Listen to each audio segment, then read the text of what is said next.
Reveal lies.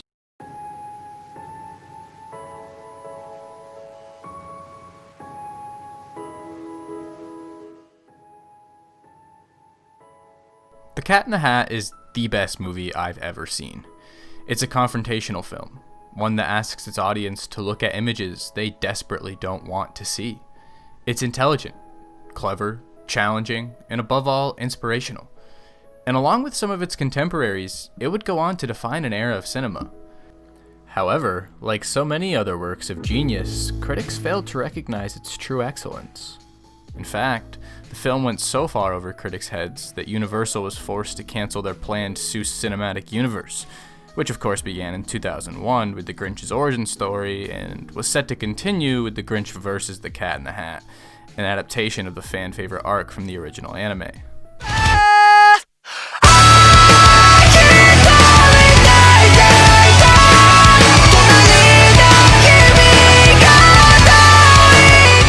What most people don't know is that The Cat in the Hat is actually a western.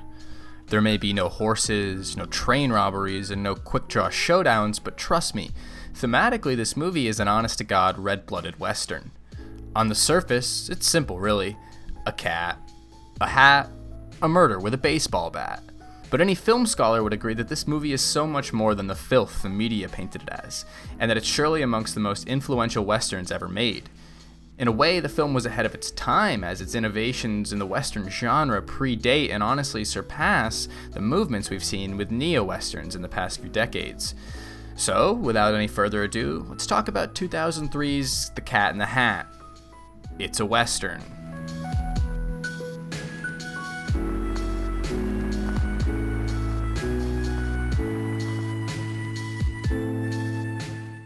The Cat in the Hat is a 2003 epic western directed by Bo Welch. This would actually be Welch's only director credit on a feature film, as the majority of his career has been spent as a production designer, much of that work on stuff you've heard of, including quite a few Tim Burton movies. Speaking of guys named Tim, always a fun topic, Tim Allen was initially tapped to shoulder the responsibility, the weight, of playing the Cat in the Hat. Unfortunately, a bunch of rules, aka a contract with the mouse, meant Allen was obligated to turn out another breathtaking performance as Thick Boy Scott Calvin in The Santa Claus 2. But in turn, this meant that Allen was kept from a surefire career-defining role, and even more tragically, probably from an Oscar as well. Kinda reminds me of that time Buddy Ebsen, the original casting choice for the Tin Man, had to drop out of The Wizard of Oz due to being allergic to the metallic face paint. But he actually died during the film's production. Well, I mean, he didn't die, like, in the production or anything. He just, died while it was happening. Jesus Christ, I don't know, at least you learned something. Anyway, the big difference between these two cases is that The Wizard of Oz is old trash and these two are legit cinema. It's a real shame Jared Leto wasn't around back in the 30s, he would have absolutely killed that shit. He would have made a good cat, too, if he wasn't too busy making the music I used to cry to in middle school. With Tim Allen officially off the table, the hunt for a new cat was on. Luckily, the sharp fellas over at Universal knew exactly who they were looking for. Mike Myers. They needed someone who had already proven that he could handle a character with this much depth and emotional complexity. Check. They needed someone who wouldn't be lured away by Disney's dirty dollars. Quick look through his IMDb. He's clean. Check. They needed someone who was notoriously good under pressure. And shoot us.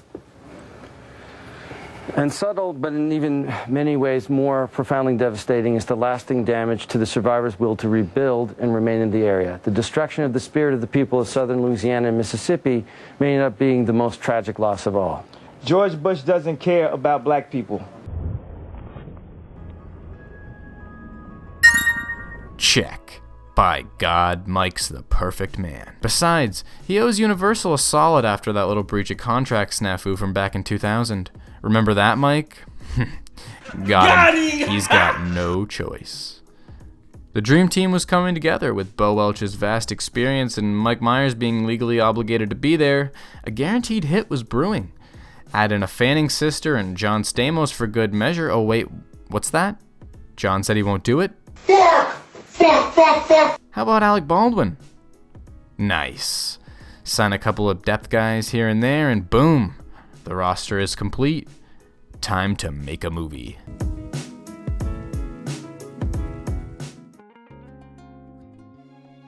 Before I wax poetic on the ways in which The Cat in the Hat is a Western, we have to go over what a Western even is in the first place. Are Westerns just romanticized depictions of cowboys riding horses, taking down bad guys, and forcing native peoples off their lands? Yeah, bro, and porn is just people There's a lot more to it than that. Thematically, the Western genre is mainly concerned with depictions of both law and lawlessness. The characters and settings can almost always be placed into one of those two categories, and that placement can be based on either symbolism or more overt representations of each concept. For example, towns are usually depicted as being bound by codes of honor, representing and being the home of traditional forms of justice and law such as the courts and lawmen, while the cowboy is usually a depiction of lawlessness, as he is often concerned with delivering his own form of personal justice. Due process be damned. The prototypical cowboy usually is the central protagonist in most westerns, and there's a key characteristic of said cowboy character that makes the western genre what it is thematically. The cowboy is an outsider, a drifter with no true home as a result of his lawlessness, his inability and unwillingness to fit into the order of civilized life. Because of this, the cowboy is in perpetual conflict with the greatest villain of them all, Society.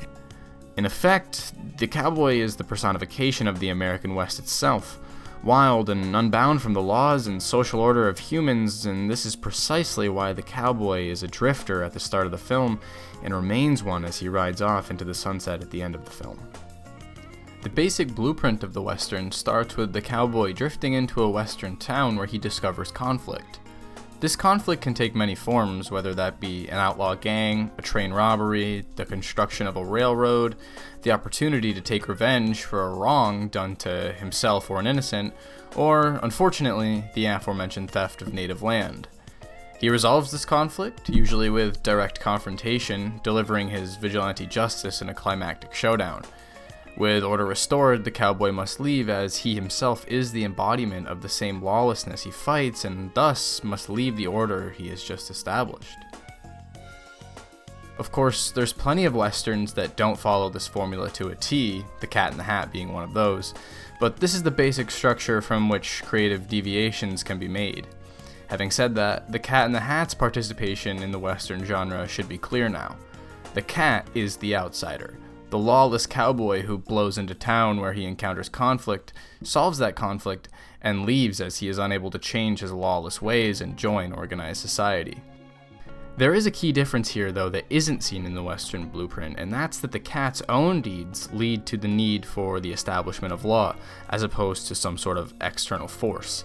In effect, the cat is both the protagonist and the antagonist of the film, the anti-hero of all anti-heroes. And of course, the anti-hero is a quintessential piece of the Western genre, as most main characters in these films can be seen as anti-heroes. Still not sold? Take a look at the design of the town that the cat blows into. It's important. After all, this is exactly what Universal hired Bo Welch for in the first place. The houses and buildings are all uniform, as is the way people dress. The pastel colors are reminiscent of 1950s American aesthetics and are no doubt an intentional nod to a time when the Western still had big box office pull. You might be thinking that this town is the complete opposite of those seen in most Westerns, and to that I'd say, obviously, but this is art and you've got to do a little interpretation. The uniformity and suburban aesthetic are clearly meant to represent that traditional 1950s American idea of freedom, and that idea is the same thing that is so often shown in Westerns. Freedom is always the ultimate end goal. This is a conservative, suburban paradise, the old picture of freedom. Despite this being the Western for the millennial generation, it's visually rooted in a different time, one where Wayne and Clint Eastwood were royalty. My guy Bo has taken a lot of heat from the filmically illiterate who think that he deviated too much from the source material. I, on the other hand, commend Mr. Welch for the restraint he showed by not filling this movie full of bandits getting fucking blown away by the cat and his justice. Bo left the Western themes as subtext, and the world still hated him.